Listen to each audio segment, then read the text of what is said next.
The carefully constructed image my parents had protected for years was falling apart right in front of their most important guests. And just when everyone thought the evening couldn't possibly become more unexpected, the VIP smiled and made an announcement that changed the entire direction of the night. The biggest surprise, however, was still waiting. The VIP waited patiently until the room had become completely quiet again. Then he looked directly at my parents. "There's another reason I came here tonight." Every conversation stopped. Everyone listened closely as he turned toward the rest of the guests. "My organization is preparing for a major expansion project.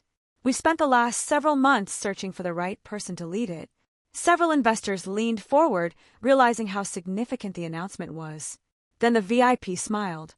"We've already made our decision." For a brief moment, I saw something hopeful in my father's expression.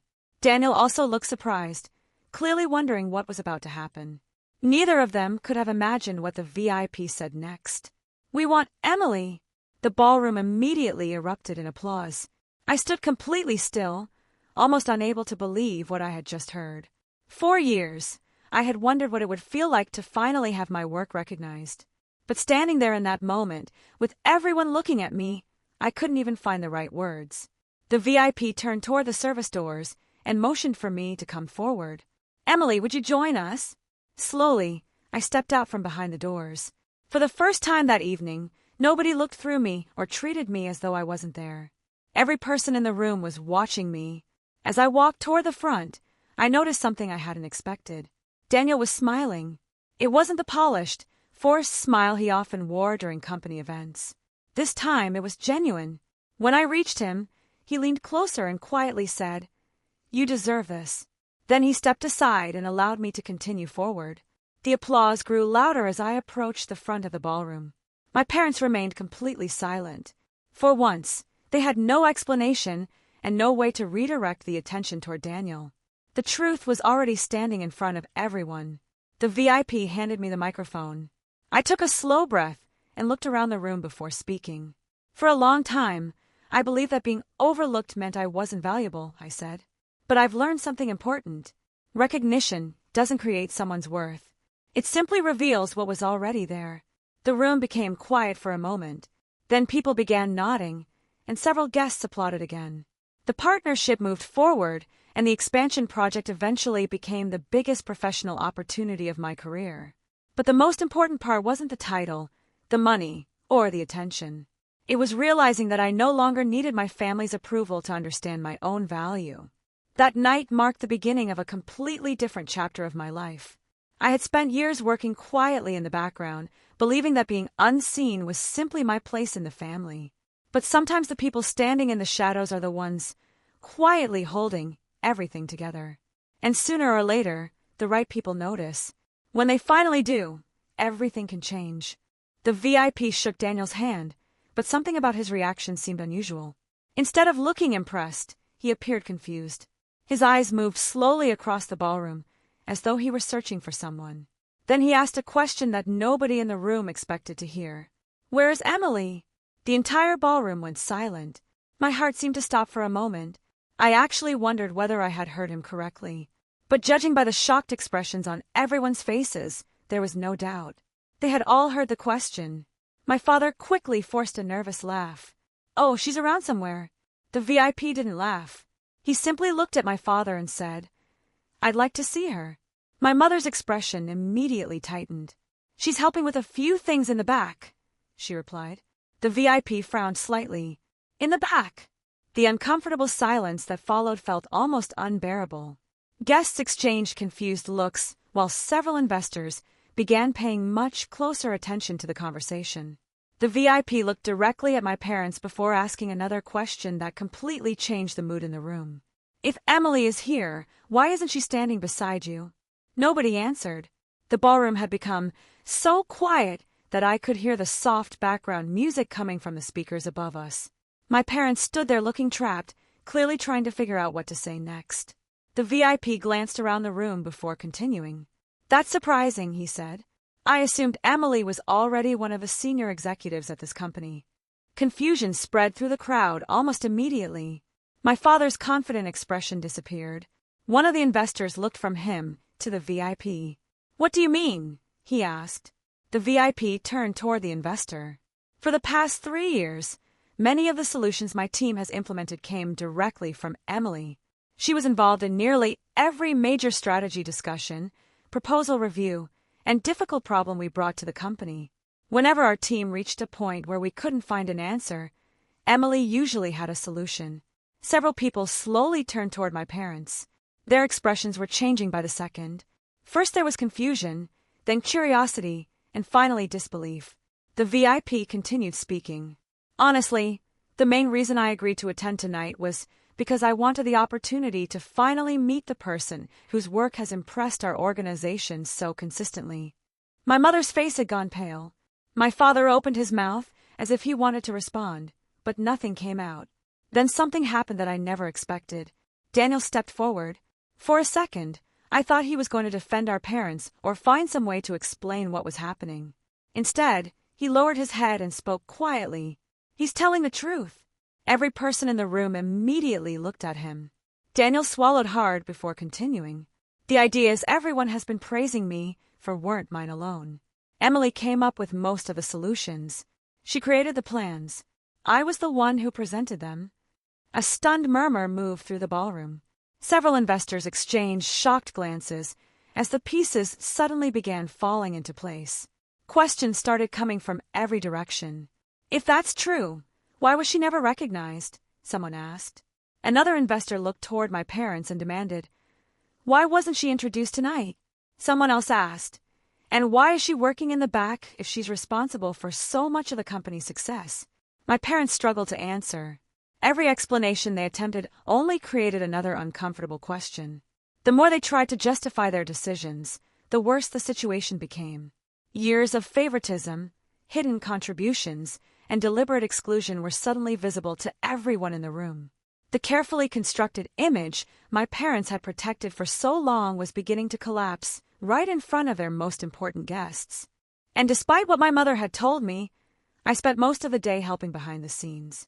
I reviewed the presentation materials, resolved a last-minute scheduling problem, and fixed a technical issue that could have delayed the company's biggest announcement of the evening. Nobody thanked me. Nobody even seemed to realize I had been the one handling everything. By that point, I was used to it. By late afternoon, the first guests began arriving. Luxury cars filled the driveway, while expensive suits and elegant dresses crowded the entrance hall. Everywhere I looked, people were smiling, shaking hands, and exchanging business cards.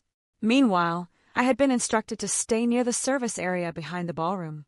"Just stay here," my mother reminded me. "There's no reason for you to be out front." I forced myself to smile and nodded. Through a partially open door, I watched the entire event taking shape. My father eventually walked onto the stage and welcomed everyone to the celebration. Daniel stood beside him, looking completely comfortable, confident, and proud. Then came the moment that made my stomach tighten.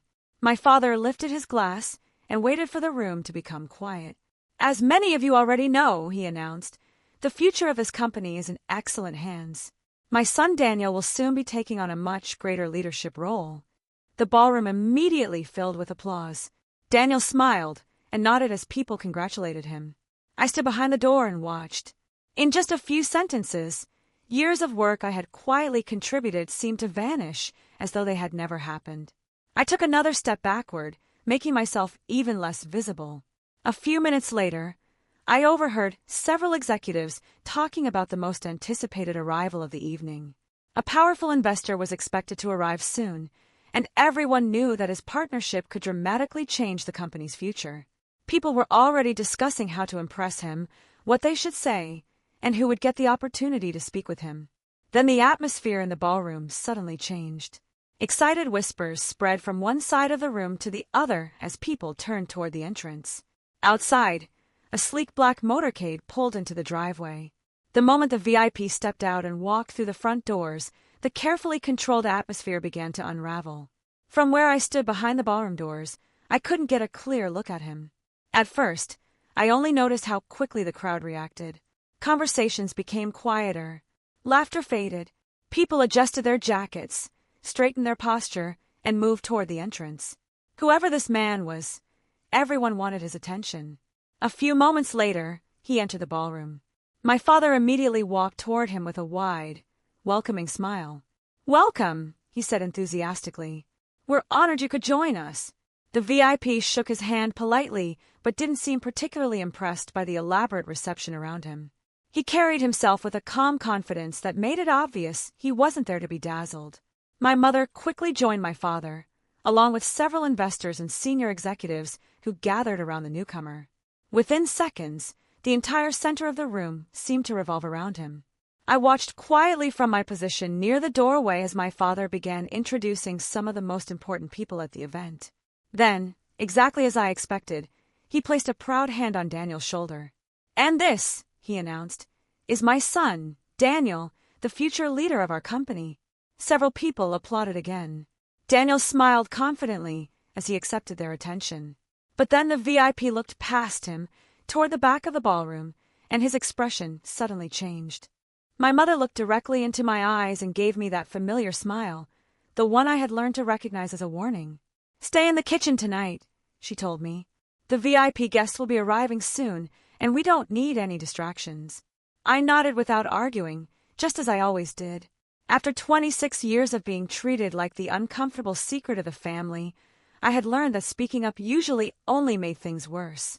So while my parents moved through our mansion greeting wealthy executives and important business leaders, I remained behind a swinging kitchen door, listening to their laughter echo through the hallway. Then the most important guest of the evening finally arrived. And the very first question he asked was, "Where's Emily?" The silence that followed said more than anyone could have explained. In that single moment, the truth my parents had worked so hard to conceal began to surface. Before the night ended, everyone in that ballroom would understand exactly why my family had spent years keeping me out of sight. And before we continue, if you're enjoying the story, please take a moment to subscribe to the channel. Your support helps us continue creating more powerful stories like this. And I'm always curious, where are you watching from? Tell me your country in the comments below. I love seeing how far these stories reach. Now, let's get back to the story. I realized when I was very young that in my family, disappearing into the background was much safer than trying to be noticed. My older brother, Daniel, was the person everyone admired. Every achievement he made was treated like something extraordinary. Straight A's, championship trophies, college acceptance letters. Our parents celebrated every accomplishment and proudly told relatives, friends, and business associates about him. I was completely different. I wasn't loud or attention-seeking. I wasn't the person standing on a stage accepting awards while everyone applauded. I preferred working quietly, solving problems behind the scenes, and letting other people take the credit. There shouldn't have been anything wrong with that. But in my family, being quiet was often interpreted as being insignificant. My parents almost never asked about my work or what I was accomplishing. At dinner, the conversation somehow always returned to Daniel. His grades, his plans, his career, his latest success. Whenever I tried mentioning something I had accomplished, the conversation would somehow shift within a few minutes. Eventually, I stopped bringing things up altogether. The ironic part was that I wasn't failing at life. Quite the opposite. For years, I had quietly helped our family business deal with serious problems that most employees never even realized were happening. Whenever a project became complicated or a team couldn't find a solution, someone would eventually come looking for me. I would research the issue, figure out what was wrong, fix it, and then return to my normal routine without asking for praise. Of course, praise rarely came anyway. The company had originally been founded by my grandfather. He had built it from the ground up, starting with almost nothing. Whenever we talked about business, he used to remind me that genuine leadership wasn't about being the loudest person in the room. It was about accepting responsibility when something needed to be done. I never forgot those words. Then my father announced the largest event our company had ever organized, a lavish anniversary gala that would bring together major investors, senior executives, business partners, and influential guests from across the country. For the first time in years, I allowed myself to believe that things might finally change. Maybe this event would give my parents a reason to recognize the work I had quietly contributed over the years. But on the morning of the gala, my mother pulled me aside and destroyed that hope with just a few words. "Stay out of sight tonight." Then she made it even clearer. "The important guests are coming. What she didn't realize was that one of those guests already knew exactly who I was. The day of the gala felt less like a celebration and more like a carefully rehearsed performance. From the moment the sun came up, the mansion was filled with activity. Caterers moved quickly through the hallways carrying trays of food and drinks. Event coordinators checked their schedules again and again. Staff members rushed from room to room, making sure every detail was perfect before the guests began arriving.